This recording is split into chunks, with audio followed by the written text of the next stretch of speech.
and welcome to 3Q, where I interview industry professionals for just 15 minutes by asking three powerful questions. I'm your host, Rachel Vogel, and joining me on tonight's episode is Carolyn Ortiz, the co-founder and COO of Big.Ass.Kids.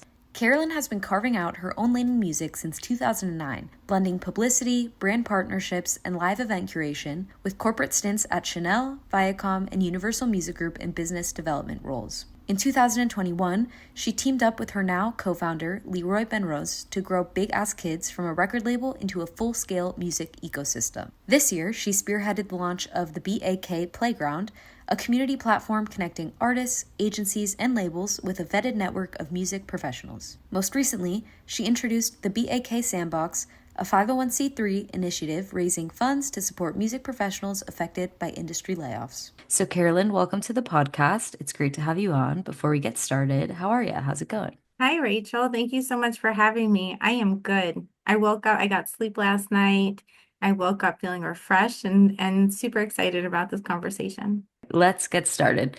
Question one, imagine for a second you're sitting down with your 25-year-old self. What one piece of advice would you give her on a personal note, and what one piece of advice would you give her from a business perspective? Yeah, I feel like one bleeds into the next. So on a personal level, for sure, go to therapy and work on my emotional intelligence. I think when I was younger, I moved from Long Island to the city. I had started kind of my career modeling, transitioning into PR.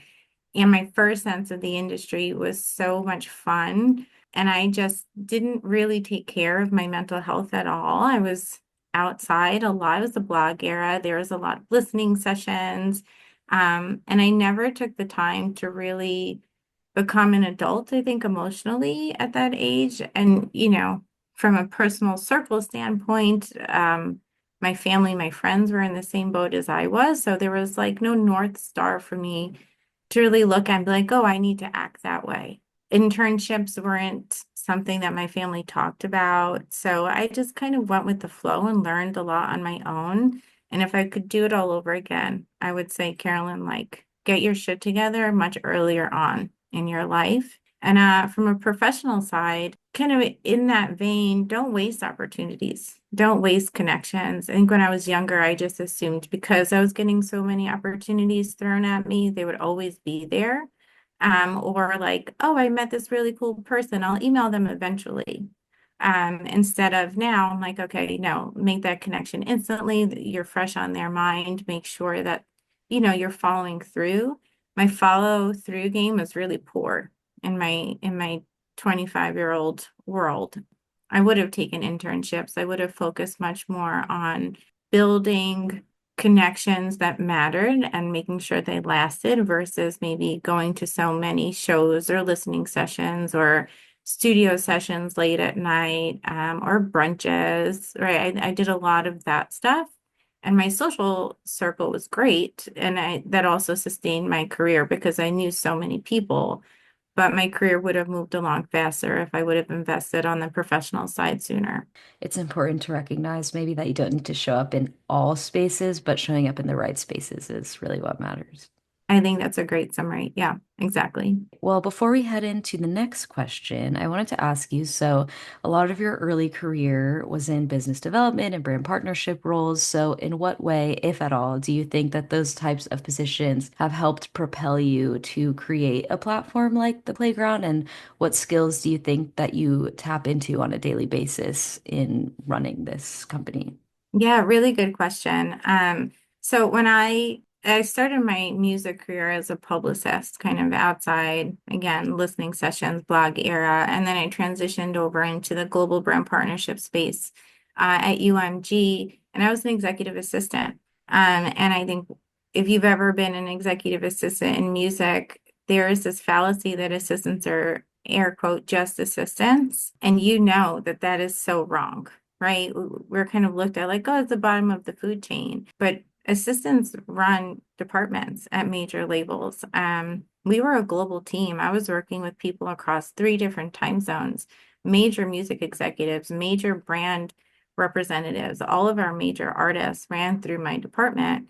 And I was kind of at the center of all of that. So I learned how to operate a team very, very quickly in that setting. And then my career at Viacom was also the same. I was an EA, and at Chanel, I was also supporting the C-suite. So throughout my entire career, I've been in an operational role, quote unquote, just as an assistant, learning the ins and outs of the business, learning how companies run and operate, learning how business relationships work, how deals work, learning the administrative side of how to write deal memos, et cetera. So when I left Universal in 2020, I knew I wanted to go back into entrepreneurship. I knew that I wanted to work for myself again, like I did when I was a publicist, and taking the experience I had running all of these departments, building relationships, and leveraging the value that I knew I brought to the table helped me really establish BAK across many different sectors very quickly. That's really a great perspective. I feel like of the assistant lifestyle, you don't really take it in the moment, but assistants are they are the gatekeepers of a lot of information. So They are the superheroes, absolutely. And I'd love to encourage any assistant, coordinator, first-time manager that's listening to this podcast that you have so much value. You are the glue that keeps your department together. And if you can use the opportunity you have to meet as many people as you can, make sure people remember you, make sure that you're learning from them, taking informational meetings. Hey, you just had a meeting with my boss. Can I get 15 minutes with you? I'd love to learn about you. That will really set your career up so well. the worst they can say is no. Come on, shoot your shot. All right, next question. Every industry has its dirty little secrets, and we all know that's no different in the music industry. Sometimes people think that's a bad thing, but that's not always the case. Sometimes they can be quite good. So, what's one secret you would like to share with our listeners about the industry? Yeah, you kind of touched on this in your last question. My response is about gatekeeping. I think people think that there are these big, shiny golden gates that you have to walk through to get into the music industry, and I don't think they exist, particularly now in 2025. I think gatekeeping, people have to realize that record executives and people that are artists, media personalities, they are so busy, right? And now, kind of on my side, where I am sitting as COO, and I do have a lot of people I talk to every day, my intention is to talk to everyone that I can, but sometimes I just don't have the time to. And it doesn't mean that I'm gatekeeping. It just means I physically don't have the time or energy. So when people say that you can't break into music because of these shiny gates, I don't think that's true. I think that people have to realize you have to come to the table with a value add, right? Why do I need to spend time talking to you? I was listening to your podcast with Bill Word, and who I think is such a phenomenal guy. And he said, you think you're entitled to people listening to music because you put it out. And he was talking about Spotify. So the context is a little different. But I think that entitlement is so true when people think about gatekeeping. You think you're entitled to people's time. You think you're entitled to people listening to you because you want to talk to them. And sometimes it's just not the case. Sometimes you have to come to the table with something that's worth their time listening to. Do you have something for them to talk about? Or are you just looking for advice and an in? This industry is very reciprocal. It's very give and take. And so even if you are someone who's brand new and wants to break in, are you offering this executive 5 free hours a week to help them with the project? Are you offering them insights into the culture that you are a part of that maybe they need to know about? If you are just looking for advice and an in, are you being honest about that so that they know what this conversation is about? I don't think gates exist. I think there has to be effort in climbing that fence, right? Find your way in and keep pushing. And now in 2025, with so many communities that are available, LinkedIn has really opened up, I think, so many opportunities for people just to say hello. And if you're not able to push yourself to go say hello and not take it personal when someone doesn't respond, you're not going to make it in music. Music is, you have to constantly be on. You have to constantly remind people of what your value point is. Stop thinking that these gates exist. They don't. You just have to keep pushing. Totally. I'd also add to that, like just being intentional about Mhm. reaching out, kind of like what you were saying. Just know why you're reaching out and what the intention is behind it. Yeah, I think intention is really important. Authenticity.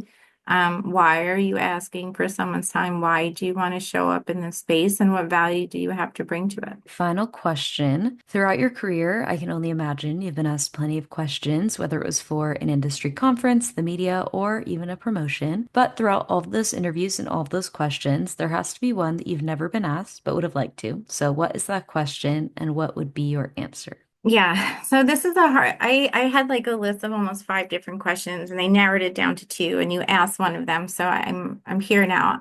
So I hope that this is a good one, and people get value out of it. The one question I would ask me is how difficult it is to work with my life partner, right? Who's a man, and what is that relationship like? And the reason I wanted to talk about this is because as a woman in music, right, we know the difficulties of being a woman in music. And for those that don't, the pay gap is huge. I only know one woman that owns the record label, Sarah Stennett in the UK. What major labels are run and owned by women? What businesses are run and owned by women? You want to get into the sexual violence and harassment. 1 in 2 women are harassed in music. We are finding more opportunities to work at companies, but we don't own them. We're getting laid off. We're not paid as much. And I can't tell you the amount of times I've been on a call or an email thread, and Leroy, my partner, is on it, and people think that I'm his assistant.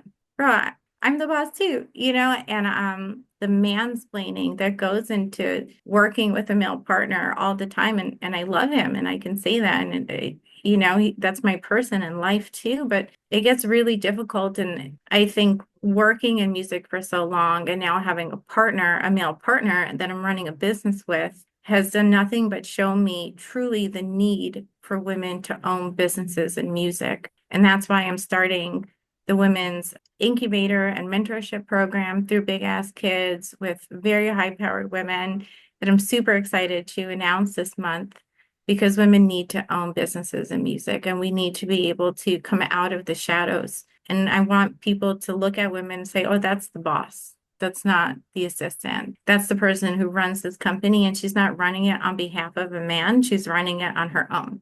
And I think it's so, so important for women to just have that level of respect across the board. That's incredibly, incredibly important. And you touched on it earlier about the layoffs that have been happening in the industry. So before we close out the episode, I know that you have the Sandbox. How can people get involved with that? Yeah, the BAK Sandbox is a 501c that I set up to receive donations from companies, from individuals, so that we can provide through the B.A.K Play.Ground support services for professionals who have gotten laid off. We do a lot of educational panels and workshops in the B.A.K Play.Ground. I provide a lot of free memberships to people who've gotten laid off to the B.A.K Play.Ground, where they can come in. And because we have a distribution channel called Music Man, I'm able to get artists into the playground to hire freelancers. And most of the freelancers are people who have gotten laid off. So I'm able to sustain people's career through freelancing, helping people transition into entrepreneurship. I'm on the phone often, every week, with at least half a dozen or more professionals who've gotten laid off.